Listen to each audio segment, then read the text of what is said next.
ایک شوہر گھر آیا، اس کی بیوی نے کہا میاں ہمارے غسل خانے کے قریب یہ جو درخت ہے نا اسے کٹوا دو، میری غیرت گوارا نہیں کرتی کہ جب میں نہا رہی ہوتی ہوں، جب میں غسل کر رہی ہوتی ہوں تو اوپر پرندوں کی نظر میرے اوپر پڑتی ہے، میری عزت، میری آبرو، میری حیا، میری شرم یہ گوارا نہیں کرتی کہ میں نہاؤں اوپر پرندوں کی نظر میرے اوپر پڑے، کہ میں غسل کروں اوپر پرندوں کی نظر میرے اوپر پڑے، اس سے پہلے یہ درخت کٹوا دو۔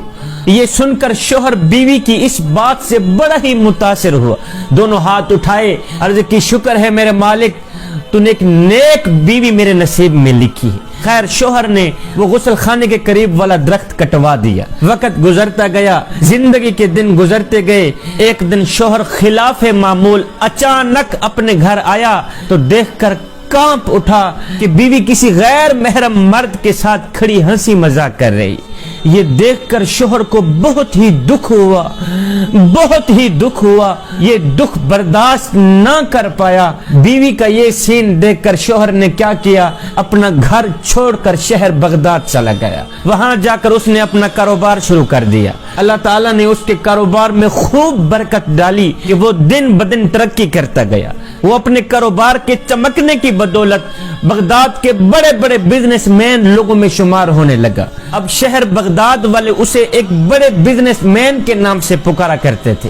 کم ہی دنوں میں اس شخص نے اتنی ترقی کی کہ بغداد کے کوتوال تک رسائی حاصل کر لی۔ ایک دن کوتوال کے گھر چوری ہو گئی، پولیس نے مجرم کا سراغ لگانے اور پکڑنے کی بہت کوشش کی مگر ناکام رہی۔ اس بزنس مین نے دیکھا کہ کوتوال کے گھر ایک شیخ آتا جاتا رہتا اور کوتوال اس شیخ کی بے حد عزت اور تعظیم کیا کرتے تھے، لیکن اس بات سے بزنس مین کو سمجھ نہیں آتی تھی کہ شیخ پورا پیر زمین پہ رکھ کے نہیں چلتا تھا، آدھا پیر زمین پہ رکھ کے چلتا تھا، پتہ نہیں کیوں۔ آخر شیخ پورا پاؤں زمین پہ رکھ کے کیوں نہیں چلتا؟ جب اس بزنس مین نے کسی سے اس شیخ کی وجہ پوچھی کہ شیخ پورا پاؤں زمین پہ رکھ کے کیوں نہیں چلتا، وجہ کیا ہے، تو اسے بتایا گیا کہ شیخ پورا پاؤں زمین پہ اس لیے نہیں رکھتے کہ کہیں کیڑے مکوڑے نہ کچلے جائیں۔ شیخ پورا پاؤں زمین پہ رکھ کے اس لیے نہیں چلتا کہ کہیں کیڑے مکوڑے نہ کچلے جائیں، پیروں کے نیچے کہیں اللہ کی مخلوق نہ کچلی جائے۔ یہ سن کر یہ بزنس مین فوراً کوتوال کے گھر گیا،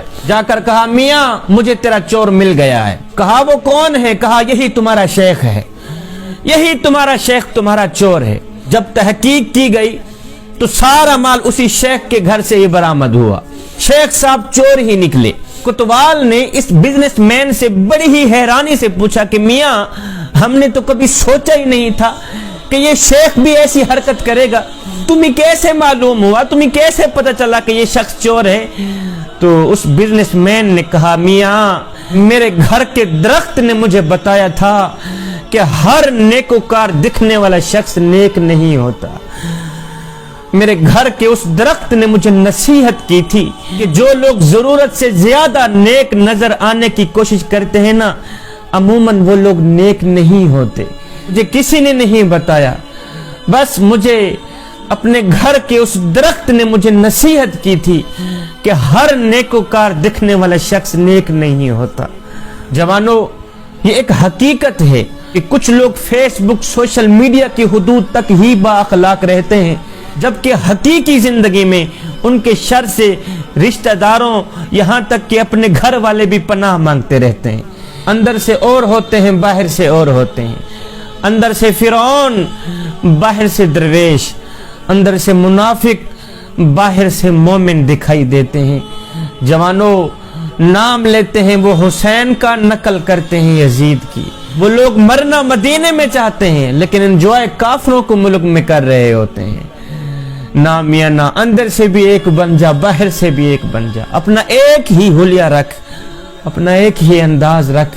میرا اللہ فرماتا ہے یا ایھا الذین آمنوا ادخلوا فی السلم کافہ، اے ایمان والو پورے کے پورے اسلام میں داخل ہو جاؤ، پورے کے پورے مکمل طور پر اسلام میں داخل ہو جاؤ، یعنی آدھے تتر اور آدھے بٹیر بن کر نہ رہو۔